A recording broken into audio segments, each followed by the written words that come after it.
In this video, I'm going to discuss one of the sizzling topic. What is API? APIs are the mechanisms that enables two software components to communicate with each other by using a set of definitions and protocols. For example, the Weather Bureau software system contains daily software data. The weather app on your phone talks to the system by APIs and shows you the daily weather updates on your phone.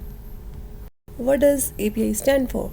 API stands for Application Programming Interface. In the context of API, the word application refers to any software with a distinct function.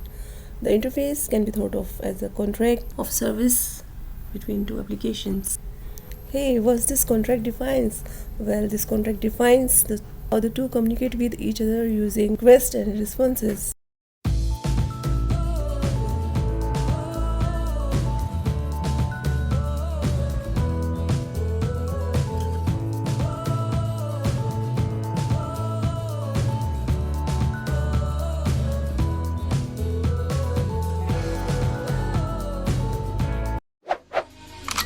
Maybach music. Can anybody out there